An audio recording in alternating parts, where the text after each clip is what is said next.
नमस्कार, आप देख रहे हैं पॉलिटिक्स वाला। मैं हूं राशिद अहमद खान और आज बात दतिया उपचुनाव की। दतिया में दादा की दादागिरी नहीं चली, कांग्रेस की निर्णायक कांग्रेस ने जीत की बढ़त हासिल कर ली है। 13 राउंड से ज्यादा की काउंटिंग हो चुकी है और अब सिर्फ 2 राउंड बचे हैं।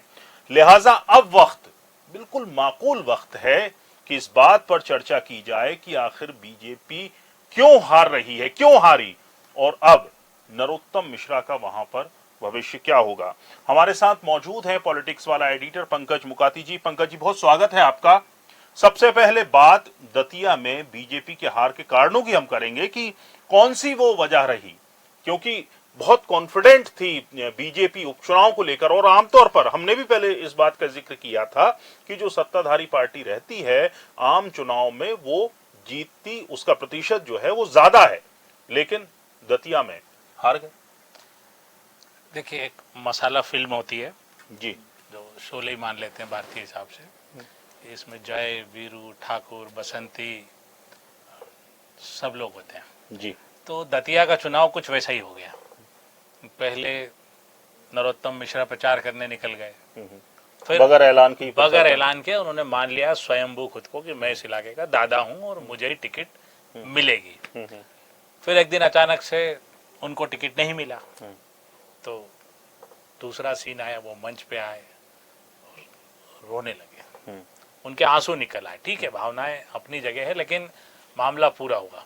इसके बाद उन्होंने हर मंच पे ये कहा कि एक मंच आपको याद होगा जब उन्होंने कहा, पहली बार सभा ली भाजपा के अधिकृत प्रत्याशी आशुतोष तिवारी के साथ, तो उन्होंने ये कहा कि आशुतोष की इतनी औकात है क्या कि मेरा टिकट कटवा दे। और ये जो आपने देखा ही होगा कि उसके बाद पूरे उनका टिकट कटने के बाद दतिया में बवाल हुआ, सब हुआ। तो उन्होंने फिर पुलिस को धमकी दी कि कार्यकर्ताओं को पीटते हो। मतलब वह चुनाव की, वोट की कोई बात नहीं थी। आंसू के बाद जो फिर उन्होंने अंगारे छोड़े और उन्होंने कहा कि आशुतोष तिवारी टिकट नहीं कटवा सकते। और फिर उसकी अगली लाइन आप सुनिए, उसी दिन तय हो गया कि आप लोग ये जो सड़क पे उतरकर बवाल कर रहे हो, शक्ति प्रदर्शन कर रहे हो, ये गलत जगह कर रहे हो। अपनी शक्ति का सही जगह इस्तेमाल करो। तो कर दिया सही जगह। सही जगह कौन सी वो जाने। आप नरोत्तम मिश्रा के दादा के कार्यकर्ता हैं तो वो समझ गए कि सड़क पे बवाल नहीं करना है, दिखावा नहीं करना है। और उन्होंने बार बार कहा कि सही जगह शक्ति प्रदर्शन करो ताकि हिसाब किताब चुकता हो जाए। और वोट से बेहतर शक्ति प्रदर्शन क्या है। और आप शक्तिशाली लोग हो और आप ताकत दिखाओ, और उन्होंने अपनी ताकत दिखा दी। आप देखिए, 12 से 14 हजार का मार्जिन आ रहा है।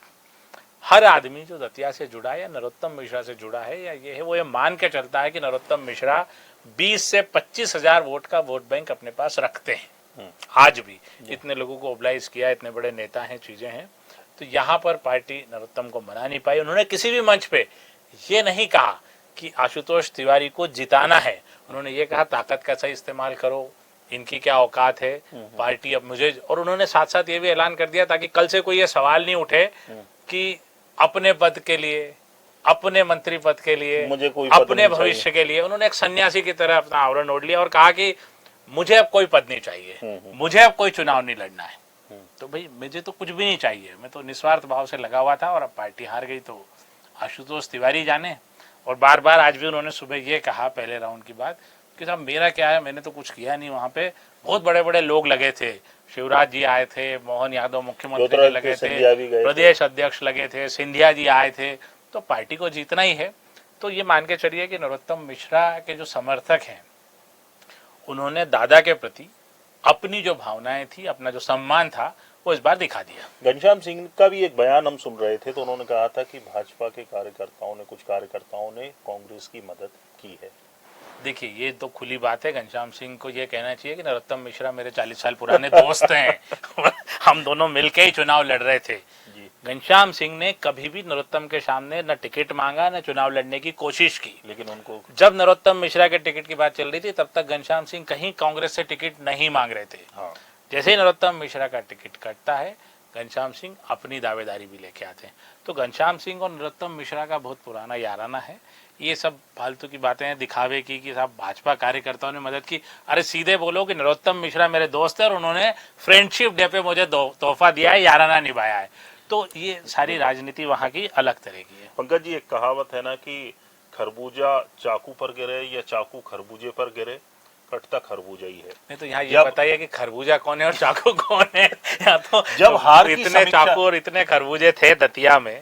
दादा की अगर हम बात करें नरोत्तम मिश्रा की, जब हार की समीक्षा होगी तो भले ही जाहिर तौर पर कांग्रेस की तरह जाहिर तौर पर नाम ना लिए जाएं कि उन्होंने हमें हरवाया, लेकिन अंदरूनी तौर पर यह जरूर नाम एक उसमें होगा कि नरोत्तम मिश्रा जी के समर्थकों ने सपोर्ट नहीं किया, भले से डायरेक्टली नाम ना लें।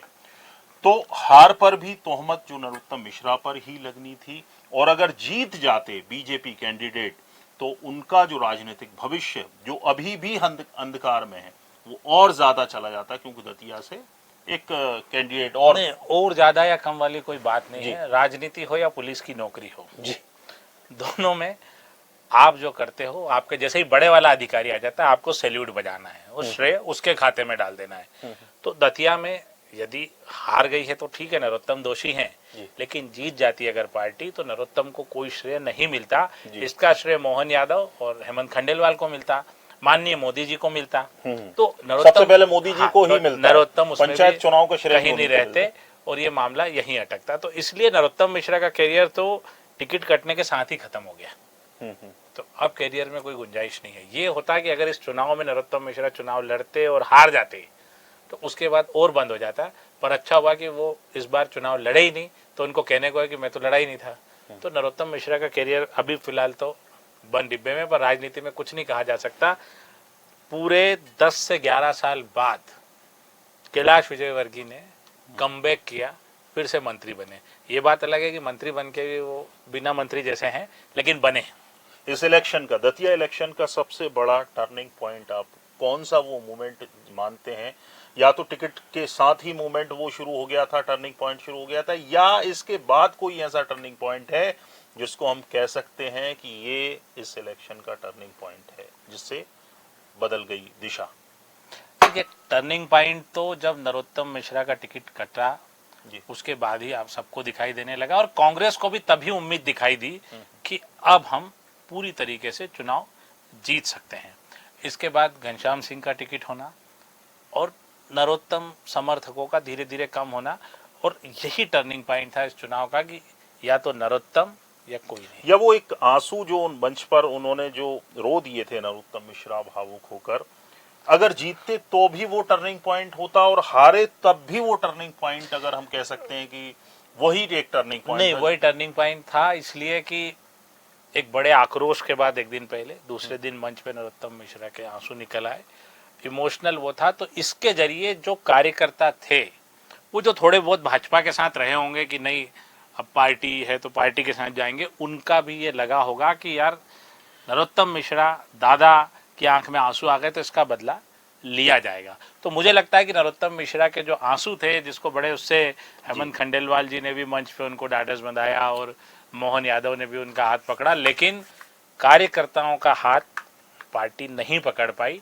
और नरोत्तम के आंसू जो है अंगारे बन के पूरे दतिया में उनके समर्थकों के बीच फैले, और नरोत्तम मिश्रा और वो अंगारे इतने भभके कि आज पार्टी चुनाव हार गई, उपचुनाव हार गई, जिसके बारे में आमतौर पे पहले ये माना जाता था कि उपचुनावों की क्या हैसियत है, सामान्य चुनाव है, लेकिन भाजपा ने चुनावों को बड़ा चुनाव बनाया, और यही बड़ा चुनाव बनाया भाजपा के लिए मुश्किल पैदा कर रहा है कि अब उपचुनाव में देखिए कि भाजपा 2 उपचुनाव हार चुकी है। विजयपुर में हारी, श्योपुर जिले के विजयपुर में, तो राम निवास रावत मंत्री रहते हुए चुनाव हार गए।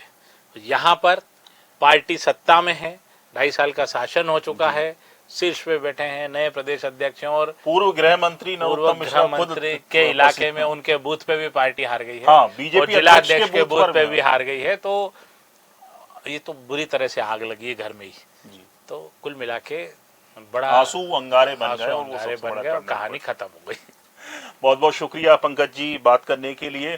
तो दतिया उपचुनाव में कांग्रेस की जो जीत हुई है और बीजेपी की हार, उसकी हार के कारणों का जो सिलसिलेवार point two point Pankaj ji ने विश्लेषण किया और बताया कि कैसे नरोत्तम मिश्रा के आंसू जो है बीजेपी के लिए ही अंगारे बन गए। पूरा वीडियो देखने के लिए शुक्रिया। वीडियो पसंद आया हो तो लाइक कीजिए, शेयर कीजिए, और आप भी इस खबर पर कमेंट कर अपनी राय हमें जरूर दीजिए। नमस्कार।